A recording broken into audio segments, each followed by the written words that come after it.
What's up, everybody? It's your boy Jonathan Brown back with another episode of Reality Roundtable. I got my homeboy Lathan with me. You know, we're going to talk about a few things today. Fair warning, if you are overly sensitive, I advise you to not listen to this episode. That's your fair warning. So if you listen to this episode and you get offended, that's your fault. Exactly. Lathan, man, introduce yourself today, man. My bad. Your name's Ahmad. Yeah, first name, Ma Lathan, college student. Don't tell my university information. People already reported me one time for being too controversial on social media. So I keep that on the low right now.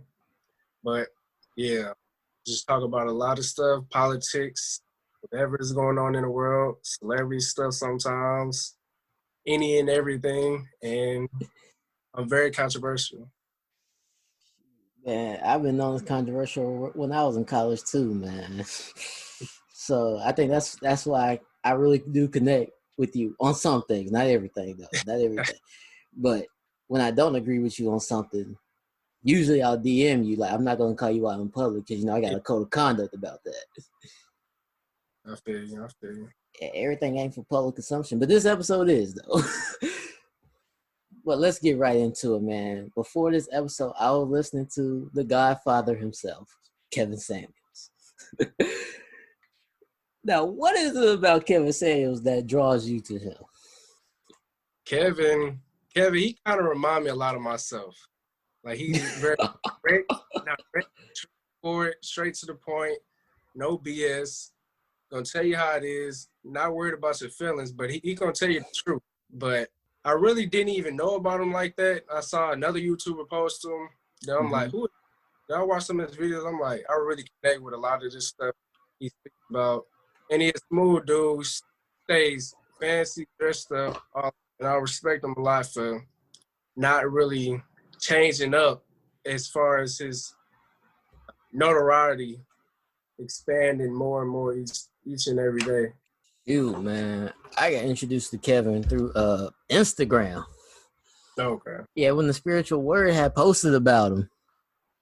So I'm like, all right, cool. You know, that whole situation where he's talking about the woman, where people say that she was an average woman at best. Mind you, at first Kevin didn't even call her that. He asked the woman to rate herself, and she gave herself a 5. Yeah, she said she was. No, she said she was a 6, and then he 6 said with makeup on. 6 with makeup on. 6 dead up. But then she then called herself a 5. So basically, she called herself average. But she said she wanted a dude who makes 6 figures, and she cannot submit to a man who doesn't make more than her. Yeah. Mind you, like Kevin had asked her, like, what value could you bring to a man that you won't? And all she could say is, I can help him with his business. Mind you, like if he's already making that type of money, he kind of probably don't need your help at that time. Exactly. I mean, it'd be welcome, but more than likely he doesn't need it at the time. And then she also said that she plants her own garden, which could be good. I'm not even going to discount that. Like Kevin kind of discounted that, so I'm not even going to discount that like he did. That could be good because with the whole food, if there's ever a food shortage, she got you. But mind you, she has a 12-year-old son too. Yeah. And a man, the type of man that she wants, has more options than her. Yeah, way more options. So, like, if you're gonna come with something like that, you need something to offset whatever quote unquote baggage. I don't want to say baggage because kids are a blessing, but whatever you're bringing to the table, you need something to offset that. And when Kevin asked what could she bring to help a man like that, she couldn't really like name anything that would offset whatever she was bringing to the table. What are your thoughts on that? My thing is the connection with the looks and everything was able to bring to the table kind of said it all. Because if she was like a 9, 10, that could adjust it in that range. A guy might not care too much about the kid for real or what's going on with the baby's father, but she's a 5, 6 in that range, and whatever she was talking about her business and stuff and helping out, like that guy, like you were saying, that guy, he's gonna have his stuff on top. He's probably already got an assistant if he's making 6 figures. So he don't really need her to help in that manner. But in her being 35 too, she's 35 years old. Oh, I didn't even know her age. Yeah, she's 35 years old with a teenage son. I think what's wrong with it is she don't know the valuable differences between men and women, and that money, we don't care. At least most dudes. At least bring a little something. Yeah, like we're not about to be carrying dead weight now. Yeah. No dead weight. But as far as her, okay, you make 6 figures, that's cool. But what else? Like you was 5, 6, average in that range. Got a son. He's always gonna be first. People taking care of their own children, not kind of mixing in other people's stuff and disrupting that relationship first. Now the son should be first. Let's make that clear. Like the son should come first. Yeah. But like you said, like the man has other options that he can pursue. So like if you knowing that you have other options, knowing that man has other options, you need to bring something to the table to where even though he has those other options, he does actually take a look at you. Yeah. And well, my thing about Kevin is why I keep watching his videos. He'll actually hold both genders accountable. Like when he talks to women, he's not out here trying to sugarcoat it. He's not out here telling them, oh, like no matter even if she messes up, it's the dude's fault. You know, none of that Derek Jackson type stuff. Lord knows Derek Jackson. Ooh. That dude, he leads a lot of people astray. Yeah, he leads a lot of people astray. And I think that's a problem with the world today. A lot of people, I wouldn't say like to be led astray. They like to be told the truth of what they think their version of the truth is. Yeah. Because I remember I saw somewhere it said the truth don't care who tell it. But say like you might be telling somebody the truth, but if they don't like you personally, they won't believe you. More than likely. That's exactly what happened with that Kevin Samuels. Like they didn't like him, they didn't like his tone and stuff like that's all they were talking about. He didn't have the curse out of it, but the thing that he was saying was what she wanted to hear. She called into his show on the wrong day. On the wrong day. And he said this is gonna be a lesson. I'm gonna use you as an example. And he did that, and the whole world got mad. And mind you, before he even got to that point, he like, man, please don't make me do it. He really didn't want to do it. No. And then she just said, okay, just go ahead and say it. She may not have said it exactly like that. I'm paraphrasing. But he didn't want to have to go there, but she asked for it. But nah, say like, and this the thing with Derek is you can clearly tell he's pandering. All you gotta do is like look at the title of his videos. Why he doesn't do this. What he thinks.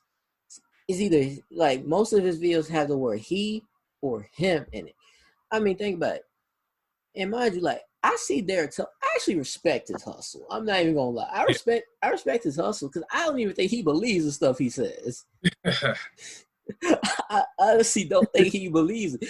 I mean, think about it. Like this dude's married. I hope his relationship is going good. I hope so. But think about it. Like, you ever seen somebody say, "Oh man, like my relationship got better because I listened to Derek Jackson," or they got into a relationship because they listened to Derek Jackson? I've never heard that. No. Now I've heard that with Kevin. I've heard a couple of people say that. You know, Kevin's helped them in that area. Yeah, with Derek, I've never even watched one of his videos. The only thing I've watched was somebody react to his video, and the dude, he's a smart guy. He know what audience he needs to direct his attention to and whatever resources he puts into his services with his YouTube or whatever, he knows Black women that's his audience. Mm-hmm. And he tells them what they want to hear, not what they need to hear. And that's easy. That's easy. He probably making hella bread off of them. A lot of bread off of them. It's just too easy. That's why I respect his hustle, but I don't agree with whatever he's saying really. But he gonna get his. They gonna keep listening to him, and he's not gonna make a difference in a lot of people's lives. He's just gonna keep on stroking that ego, giving them what they want to hear, and not telling them the direct truth like Kevin does. Yo, I'll give you an example of when I had made a comment. It wasn't even nowhere near like Derrick Jackson's, but it got a bunch of traction. Is when the WNBA season was happening and Taya Cooper was playing. And somebody, and like there was a viral tweet about her, and then I had quoted the tweet. I said, well, if y'all support her, she plays at this time. It came off as like kind of feminist, but that was not the intention of the tweet at all. When I tell you that tweet went viral, like literally had over 1 million impressions, bro. Like literally over 1 million people. I think over 1 million people have like interacted with the tweet in some way, shape, or form. Damn. And that's my biggest tweet ever. And that's because, it came off as quote unquote feminist. And yeah. I think like there's a good there's a market for people who want to make money and you want to go in there. But I don't necessarily agree with it. Yeah. There's a big market. You are absolutely, the market is humongous. Shoot, yeah. Especially if you're blaming Black men for everything. Oh yeah. Ooh, there's a mark. I mean, think about the people in academia, Black academia. Oh God, that's terrible. Shoot. Yeah. Say like you could most of the time you can tell who these people are if they got pronouns in the bio, if they got BLM in the bio, and some other radical stuff that nobody even knows about. You just, especially divest Twitter, like those people, if they got pro women, pro Black women, womanist, feminist, any of that stuff, misandrous, they openly say they hate men, but they want to sleep with men. So I don't get that kind of balance right there. These people, they're out there, they're open with it, but I never agree with their ideology. That's just, but it's a market out there. If women who have a low self-esteem, who don't really have no path really, or they don't have any guidance at all in their lives, you can go on social media and click through. You'll find some people, they're going to lead you somewhere, but it might not be the right path, but they're going to lead you somewhere. Wherever they going, that's who they lead their people to. Yo, you know what? I'm not even going to put all the blame on women. I'm going to put some of the blame on these weak dudes too, man. These weak dudes out here, man. And it's like dudes who be going along with stuff like that. And not noticing, like, dude, you're talking about yourself too, right? Yeah.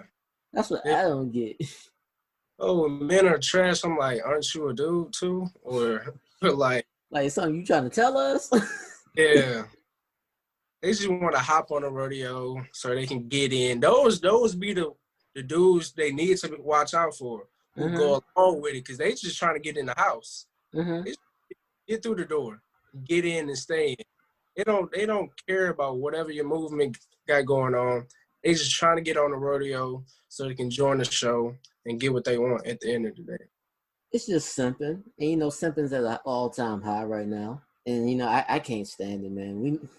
We got to bring real men back, bro. Exactly. We got to do something, man, because 2020 has been the year of the simp. It has. I remember I saw one of my homeboys simping. He like, man, when am I ever gonna find a girl? I literally DM him, and I'm like, yo, bro, man, stop simping, bro. Like, this is not the way to go. Like, you doing that, like, that's gonna make women look at you in a negative light.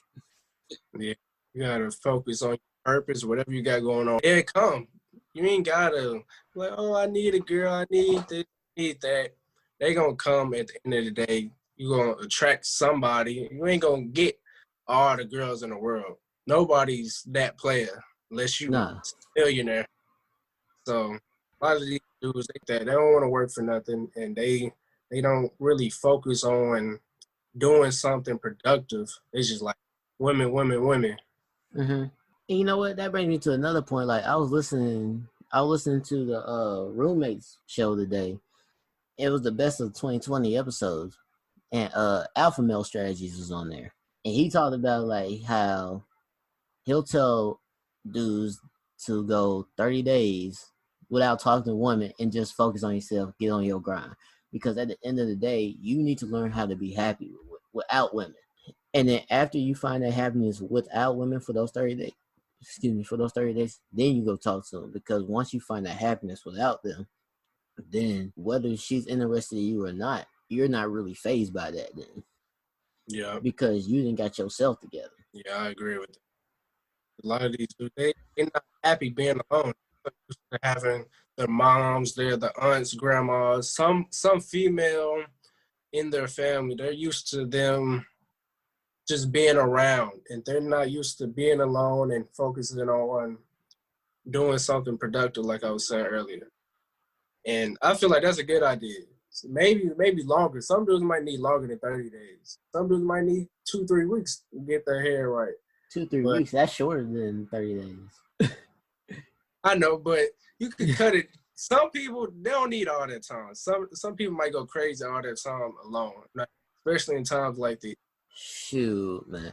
I'm just saying, but in times like these, this is actually the perfect time to actually get something started for yourself. Right. Speaking of getting something started for yourself, talk about the True Reflection podcast that you host. Right now, trying to stay consistent with it, but came about it earlier this year. I'm like, man, I need to do something. I always wanted to have my own podcast. I was going to do it on campus. Campus shut down as soon as the COVID stuff came in. Like, I'm going to go ahead and start it up myself. Had a bunch of people I was cool with come on, have solid conversations. And then I just fell off of it. I don't know how, just fell off the cliff of it. Then came right back. Now trying to kind of put my vision into it and not try to rush myself into making a whole bunch of moves and not being fully into it and prepared. Because I want to turn it into a YouTube type thing, but I don't want to do it until I stay consistent with the Anchor and Spotify, Apple. Stay consistent with that first and then transfer over. As long as I trust myself as staying consistent with it, then to put my all into something. Shoot, man, I definitely feel that because, you know, if you're not consistent with it, then you won't be able to build like a consistent audience. You won't really get the results that you really want. And I've been through that too, because there was one point in time where I had started. I had did like 2 episodes right after my junior year of college, and then like I took like the whole summer off, and then like I came back and to do it, and it was hard to like build an audience that way. And then like there was like another spell where I didn't like do episodes, but then there was like one point. There was like 4 or 5 weeks in a row where I had just dropped a new episode every week. And, you know, I started to see my audience, you know, steadily grow. But, you know, like you said, like I'm trying to stay I'm trying to stay consistent as well. You know, especially, with the whole new year coming up. And, you know, it's not even like the new year. It's not even the new year coming up that's like really making me like want to do it. It's just that, you know, I just want better for myself. Really. And it's like I'm not even gonna lie, like there are activities I do that, you know, I try to like occupy my time with. Say like whether it's like doing this or reading books or working on a project that I'm trying to have. Hopefully that's out in August. Can't really speak too much about that. But like at the end of the day, it's really about bettering yourself. Like what are some activities that you do to try to better yourself? I say like cooking and baking as far as me putting my all into something and showing my work afterwards. Mm-hmm. If in high school I took culinary, I like hooping too, just to stay in shape. Shoot, man. Speaking of staying in shape, shoot, you know, I be in the gym constantly now too. You know, and that gets me into another thing that Kevin was talking about. He like when you meet a woman, you want to make a good first impression, and the first impression that you make isn't what you say; it's how you look. And you want to be able to present yourself and you want to be able to present yourself and put your best foot forward when you see, when she sees you. And he tells women that too. He tells men and women to, you know, stay in shape. He's not telling you to be like the strongest person out there. He just wants you to be in shape and not be out here looking sloppy with it. That's all. Facts. Yeah, that's what I like about him. He's harder on us. He'll tell men, you don't need to be worried about no woman. She shouldn't be worried about you until you can work 60 plus hours a week and get your money right and get yourself right and change up your whole wardrobe and focus on doing your work instead of trying to tell them what they need to do. And my thing is, like, the way you think, it's not the way that a typical college student thinks. Like, how did you not get sucked into the typical college way of thinking? Like, how did you not get indoctrinated? Shoot, I was kind of like this already before I even hopped in. I'm not even gonna lie, but I wasn't as vocal about it. I was not even interested in stuff like this, really, as far as what we're talking about right now and political stuff like that. I was not all the way into it, but I had my own strong positions and views about stuff. And high school people always call me a phobic and ist and all this other stuff, but I wasn't really tripping over it. And people, oh, I don't mess with. I'm like, okay, I'm not tripping. I never even tripped over that stuff. Then I came in the college scene. It was like more vibrant out in the open, and it wasn't you can go back home and take weeks off and stuff like that. And it's like you stand in this zone with these type of people is like I was saying, yeah, you can't really escape that environment. You were there. This is the environment. There's no changing it. And it's kind of like I had to adjust to it because I am very outspoken, but I don't try to make people feel some type of way about certain things. So it's like we'll have conversations at the table and stuff. I'll state my views on whether it's abortion or LGBT or whatever, men and women, relationships, stuff like that. I state my views. And people, they didn't really take offense to it like that in person. But as soon as I brought it on the Twitter scene, then it made people feel some type of way.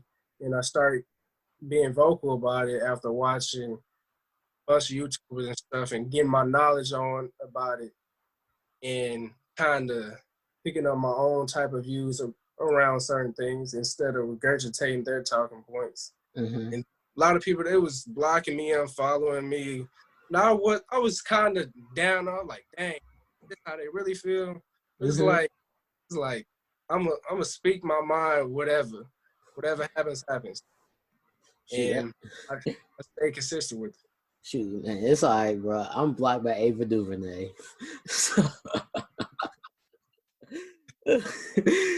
Yeah, man.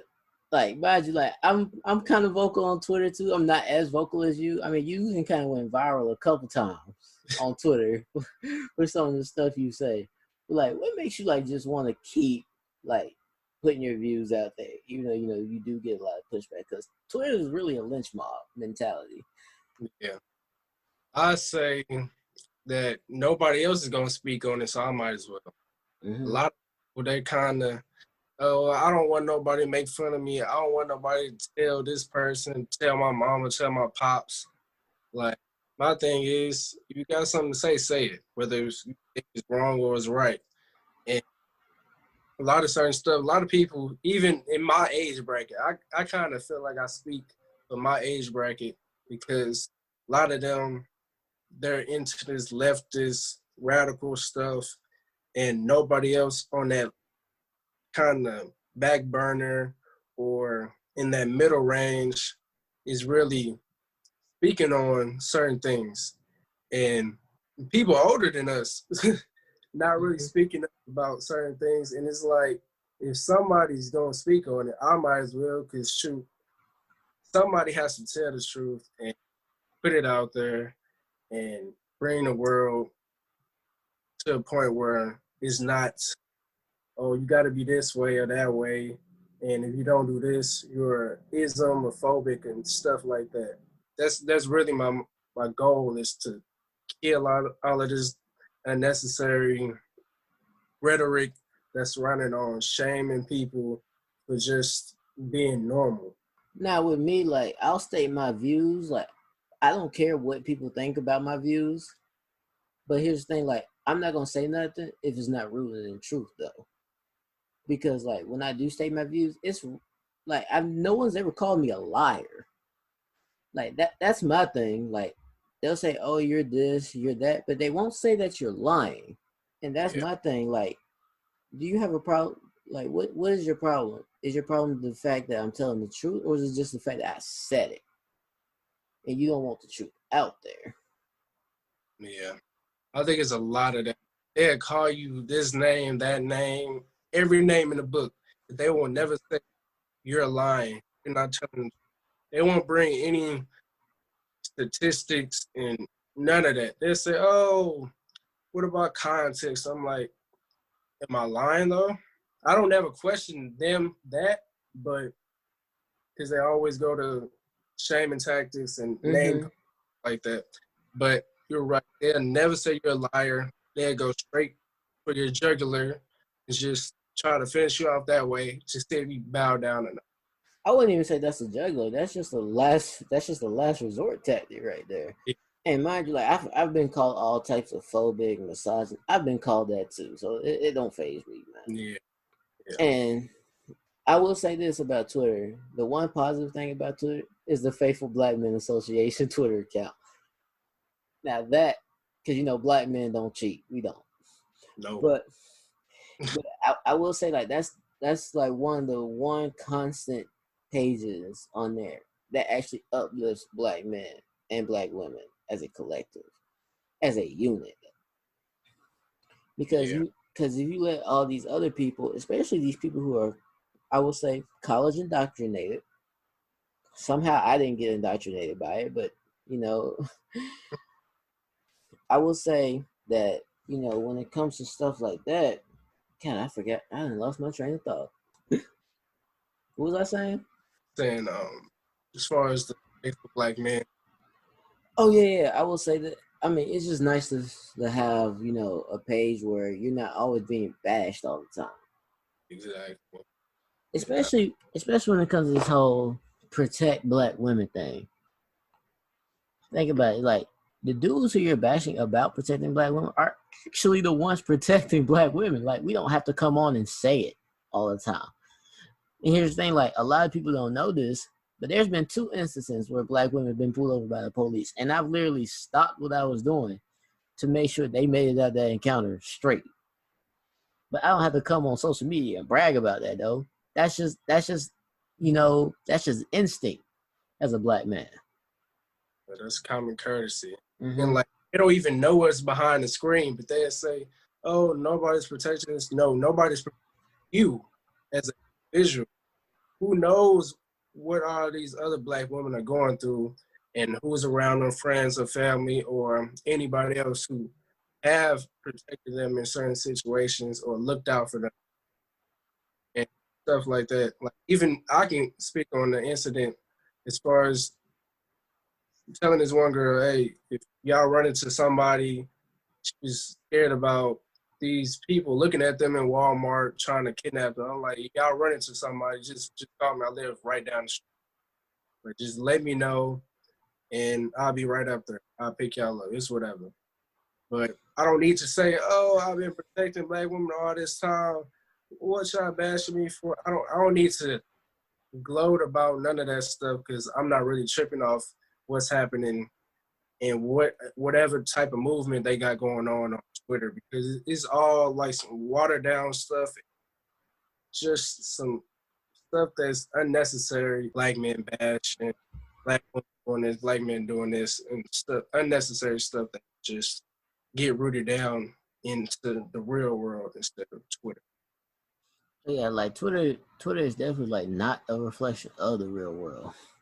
Because if that's the case, Trump will never become president. But yeah, he didn't lost this election. It's over. Sorry. But nah, I feel like and when that happens, they'll like say like they'll bash us, but then they'll turn around and then say, "Oh, protect us." Like you can't expect people who you're constantly bashing to turn around and then protect you then. Like it doesn't work like that. And I feel like a good bit of our women, I'm not gonna say all women, I'm not gonna say all black women, but a good bit of our black women. Because there are some good there's too many good black women out there for me to just bash out black women. But I'll say black feminists. Let me clarify that. Black feminists, because I don't care what they think about me. But but yeah, I'll say, black feminists out there, they'll sit there and be like, "Oh, I'm independent. I don't need a man. No gender roles, none of this." But when you get into a jam, who are you calling? She's not calling no black woman. Exactly. Like I'm just saying, like you can't tear down your protection all the time. Exactly. Think about it, like no other group tears down their men like black feminists. I say black feminists because all black women aren't feminists. But switching on to another subject, I feel like sometimes dudes, I feel like sometimes some black men or dudes in general, they don't value themselves. Like, what instances have you seen where, you know, dudes just really don't see themselves in the best light that they can?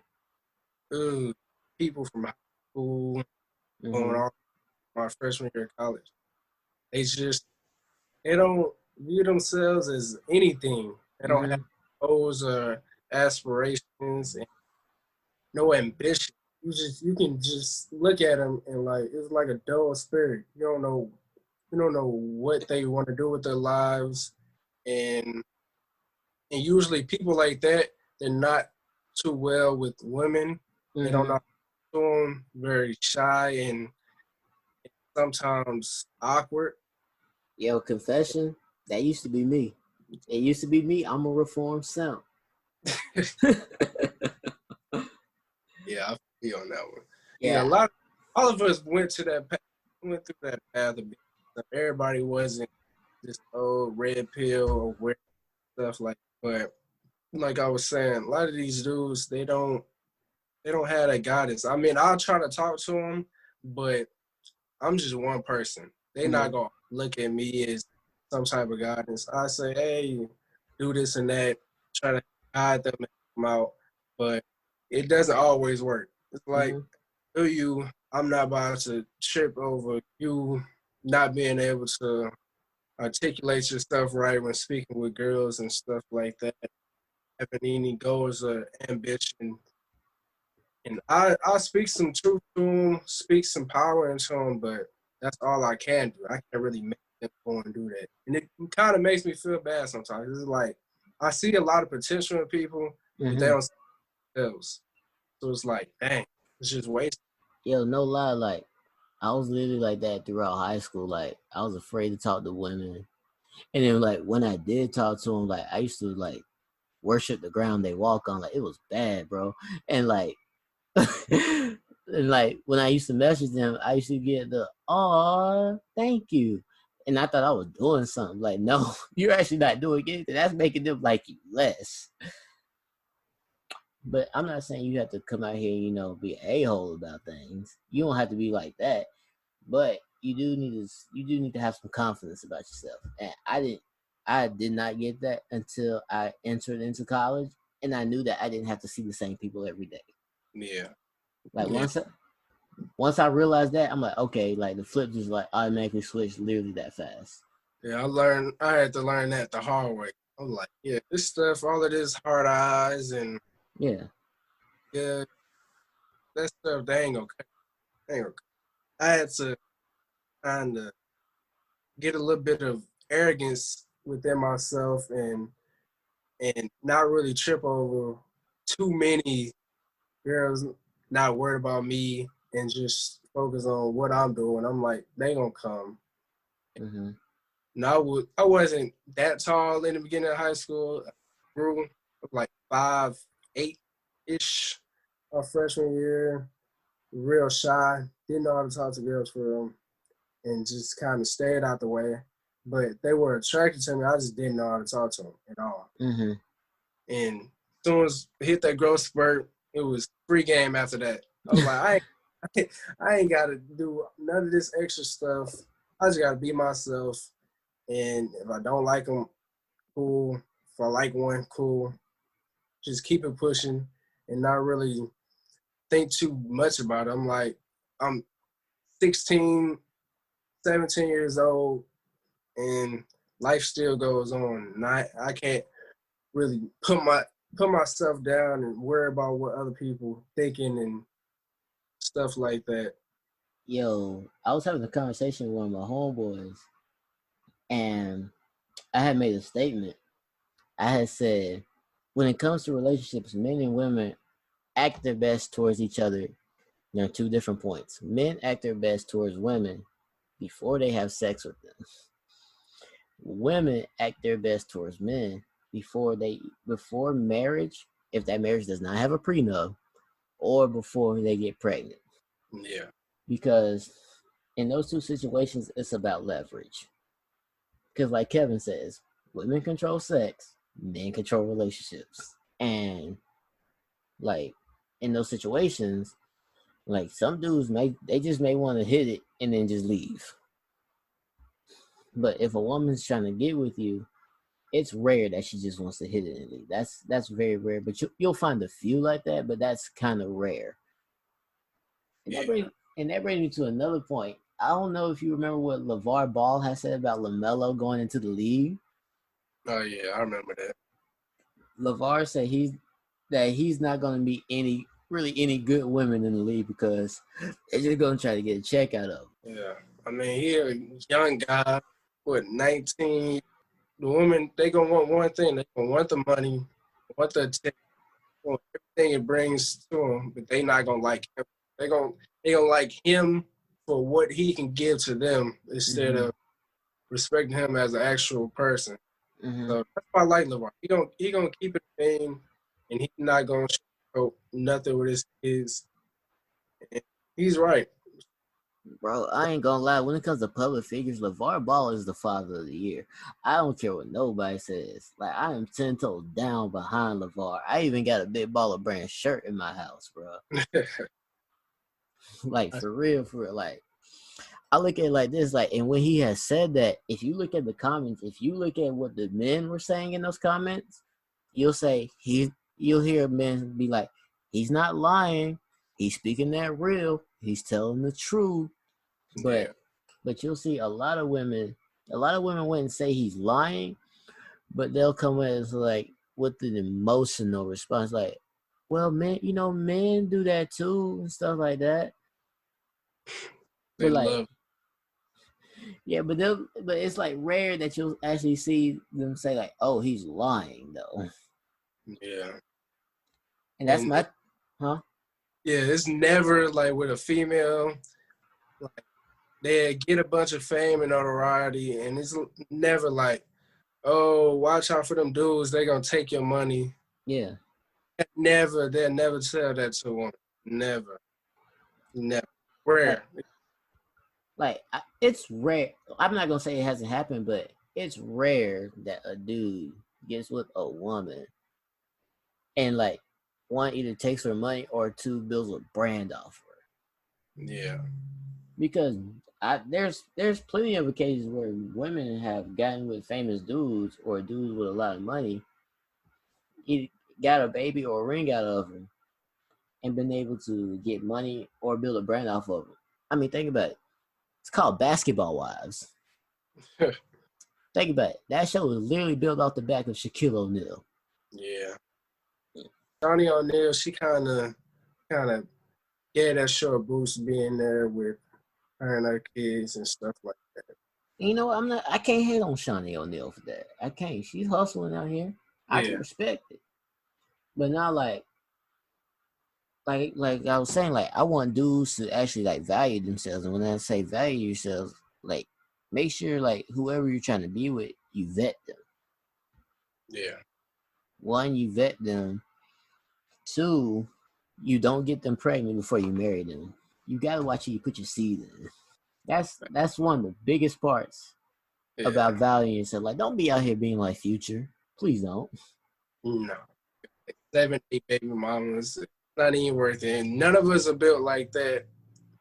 Throw that narrative in the trash. Get the Future jokes, but that life ain't it. And like, mind you, like when it comes to Future, the way I look at it, man, it's just jokes with me. Like that's really like why I like him like that. I mean, mind you, he makes fire music, but it's the way that's like some women, they just talk about, oh, Future's so toxic, Future's this, Future's that. Yeah. But think about it, like the more they hate, like the more money he makes. That's why Kevin Samuel blew up. Yeah. His Instagram blew up, YouTube blew up, all of that stuff blew up. Hate will get you far. Is it gonna bring a lot of stranglers up in there that actually like your content, or a lot of haters that's gonna sit up there and wanna watch your every move, and sit up there and comment on whatever you're doing and making sure you stay in line and stuff like that. There's a lot of people like that who would pop up on my account. I just block them. I don't need you on my account following me just to argue and just leave. I'm not gonna follow you back. There's no in on my account and stuff like that. But hate will get you far as far as that. But too much hate, that stuff, you might be cooked. Yeah, I'm gonna tell you who really mastered that concept is Floyd Mayweather. Floyd Mayweather really mastered that concept because think about it, people were literally paying for fights just to see this man lose. And he knew that. And he knew that he was able to milk those people out of their money. And that's one thing I don't get. I mean, like you look at Twitter, you look at people like Tommy Lahren. Tommy Lahren literally makes a living pissing black people off. Oh yeah. Ooh, a bunch of them conservatives. Oof. All of Candace Owens, man, he making bank off of black people. Yo, speaking of Candace Owens, you know I met her. You did? I met Candace Owens, bro. There's actually video of it. You go, like, it's on the Turning Point USA page on Facebook, but you're gonna have to go like deep down. It's like somewhere in the archives. But yeah, it's like early 2019. It was a Turning Point USA event. I was like maybe like one of them single digit black people up in there. I'm not even gonna lie, like it was kind of a cool event. It's not, I mean, I didn't agree with their views and nothing, but it was actually pretty civil. And, you know, I would say, I don't know.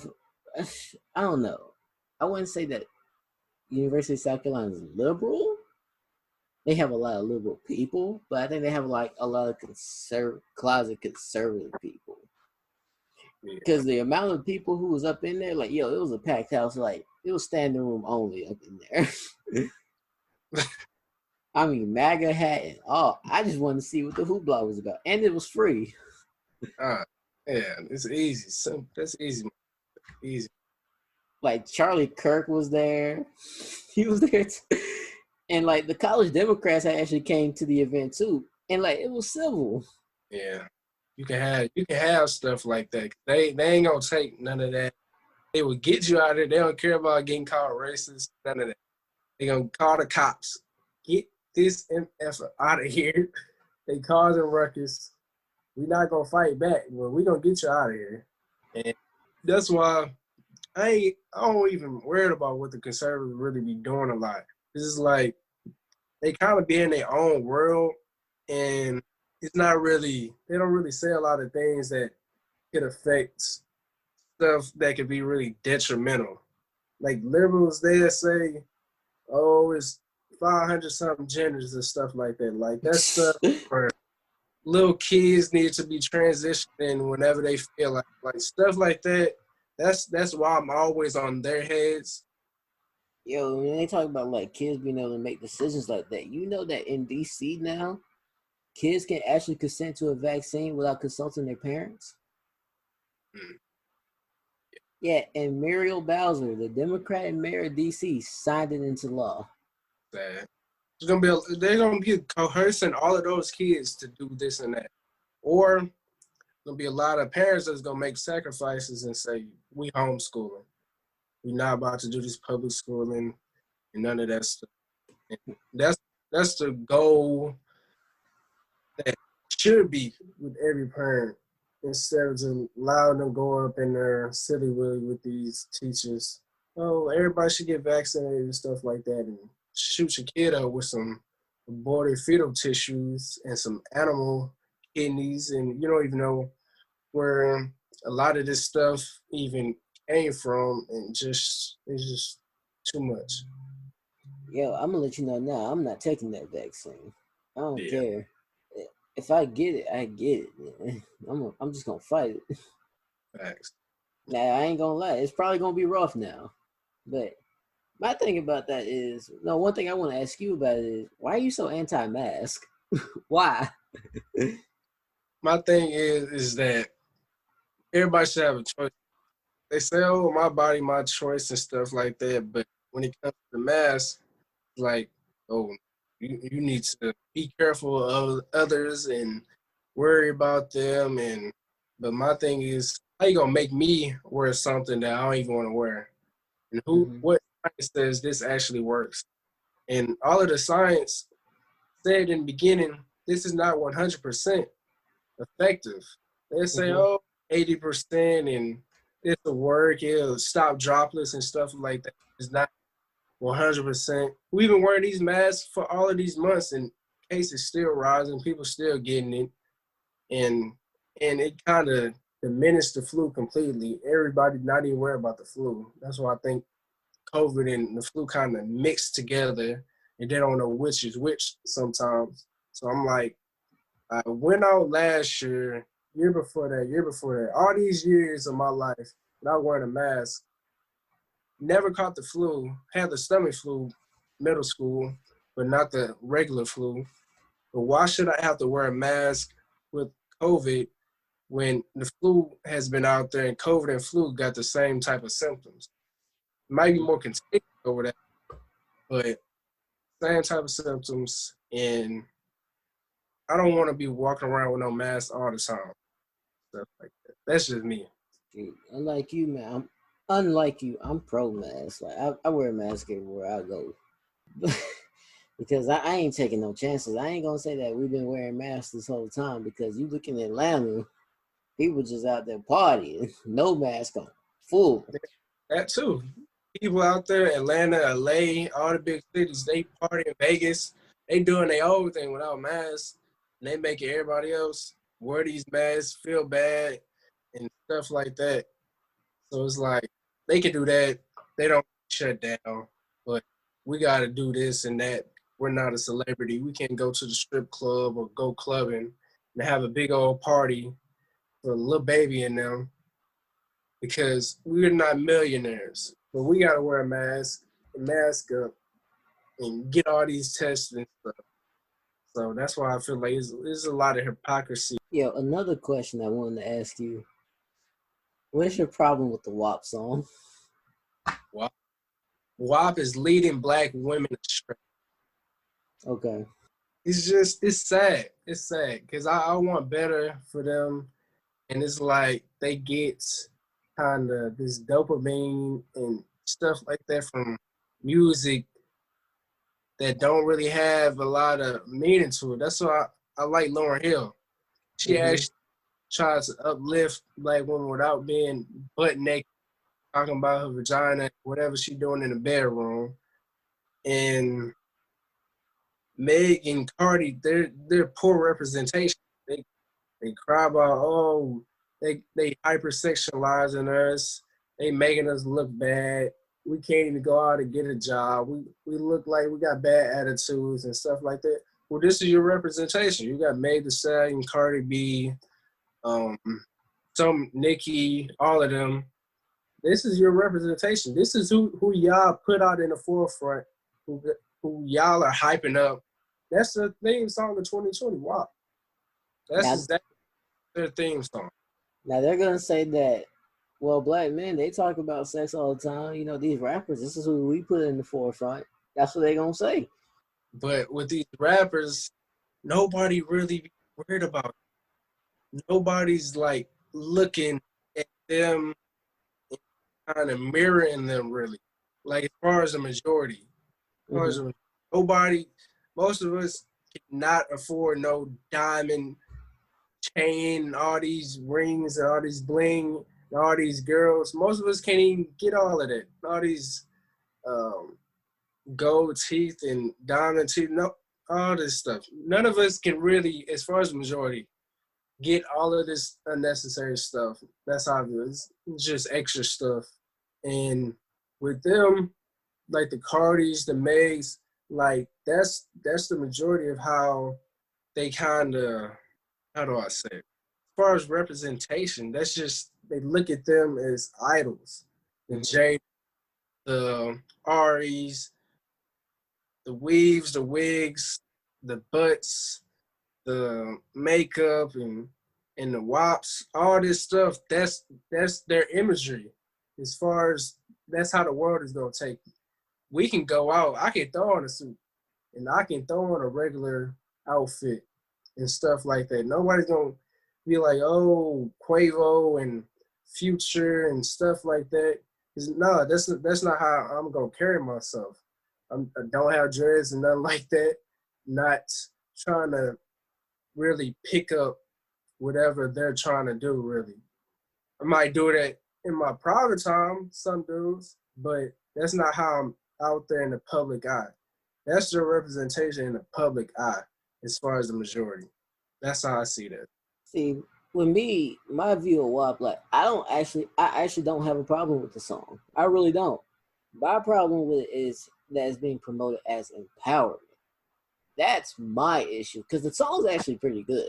I'm not gonna lie, I like the song, but the fact that it's being promoted as empowerment, like little girls look up to that.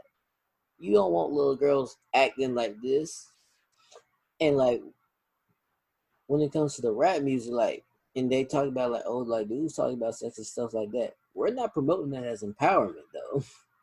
No, not at all.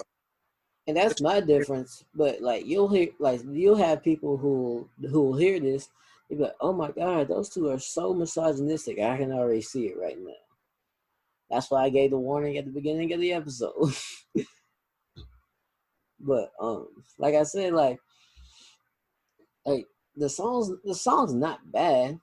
It's just the fact that I don't want little black girls to be looked at coming up this way because they already got it hard as it is right now.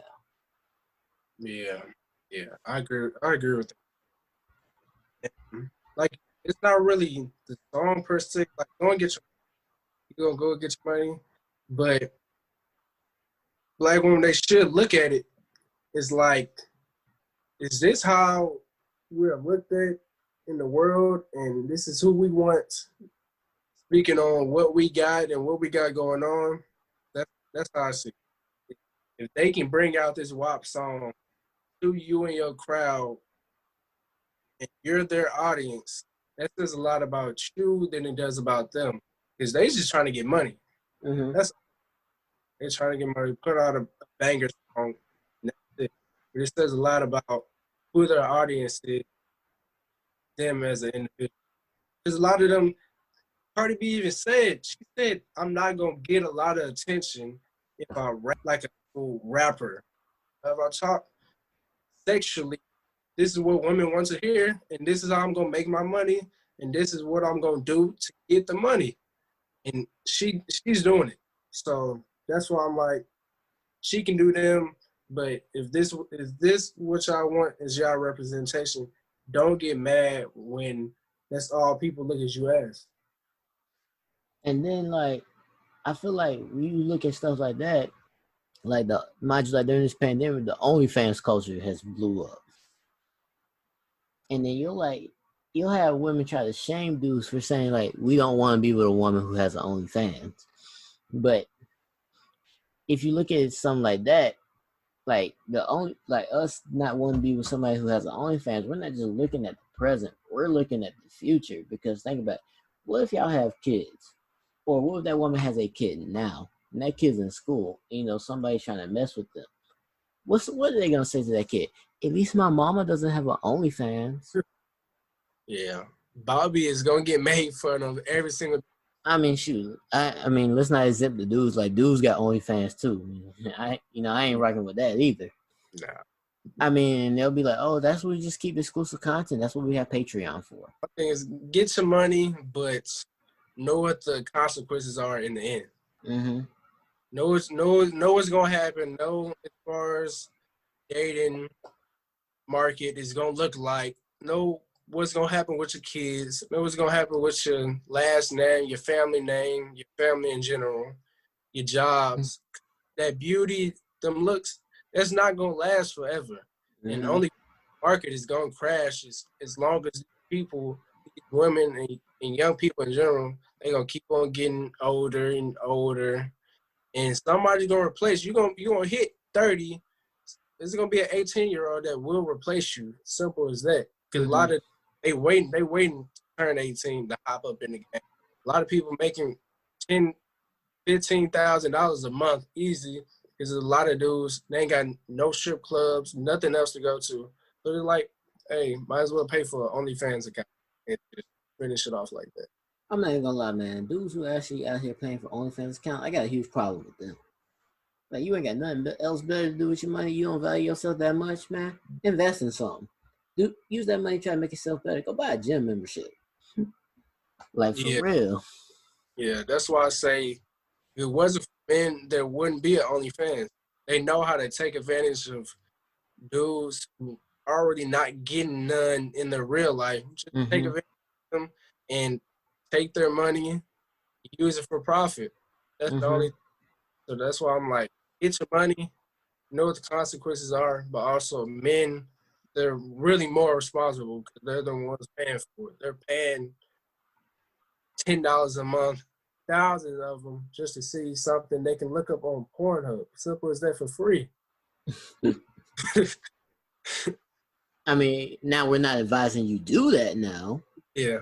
Because, something that, you can have a significant increase on a man's value is sexual discipline.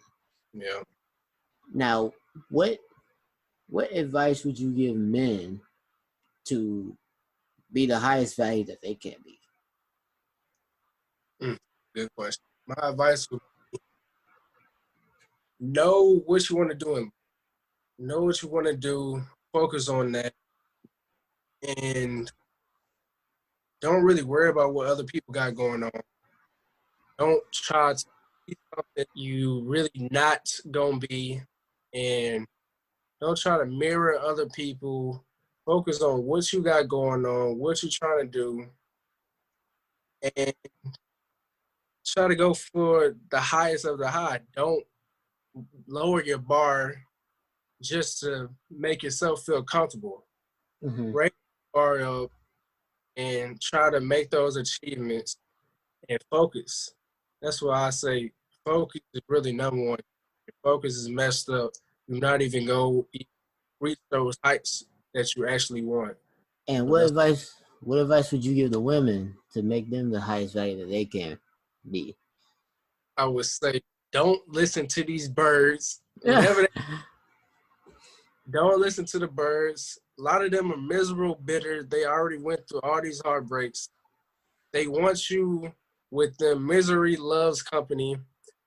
And I would tell them also just to value themselves, their bodies, because what they don't realize is their value is different than men, and longevity of their value is slightly, actually, astronomically shorter than men in general.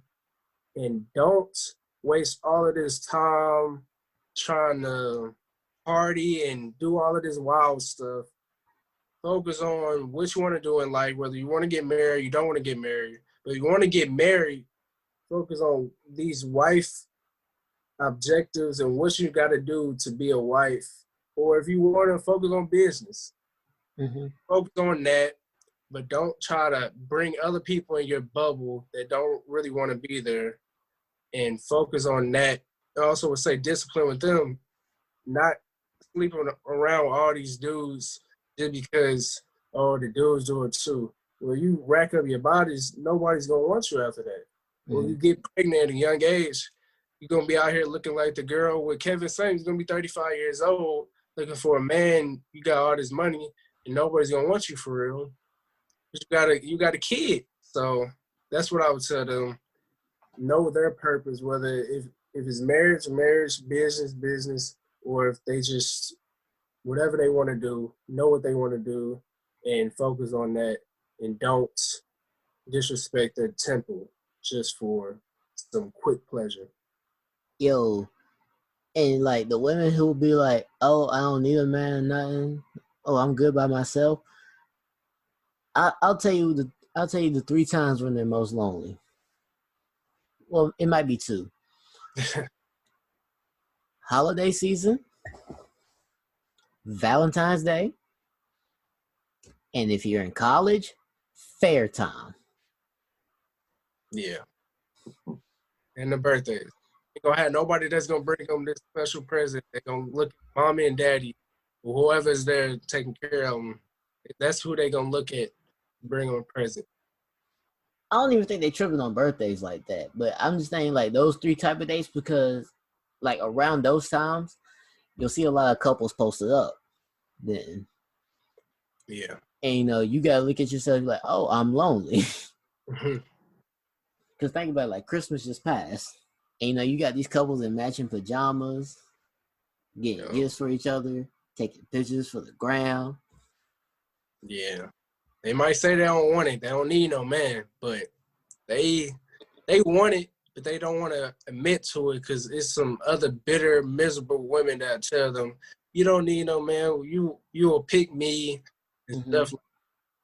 That's the shaming for women right there that actually want to deal with men in the proper way. Dude, think about it. Like, you and me are pick me's. We want to be picked.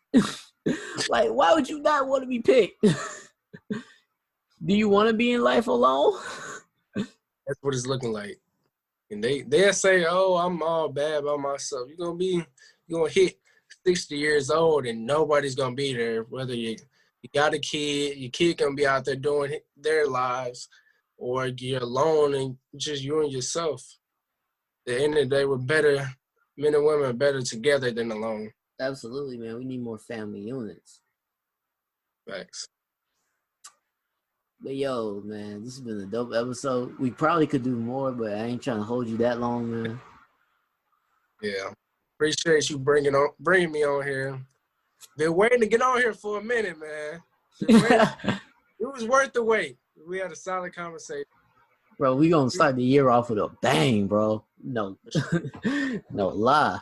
But yo, is there anything you want to promote before we get out of here? Yeah, y'all follow me on Twitter at Real Lathan, and on IG, prom.lathan. Over there, if you guys want to come on my podcast or you want to follow me, go ahead, add me on all of those things. On Snapchat too, AL1TH1N, and try to keep in touch. You got any questions? You hear this interview, and yeah, me and Jonathan, we're gonna chop it up again for sure. Yeah, bro, you gotta get me on, man. No cap. I got you, bro, for sure. Yeah, man. But shoot, Happy New Year to everybody listening to this episode, because that's when this thing's dropping. And let's start 2021 off with a bang. I'll see y'all later.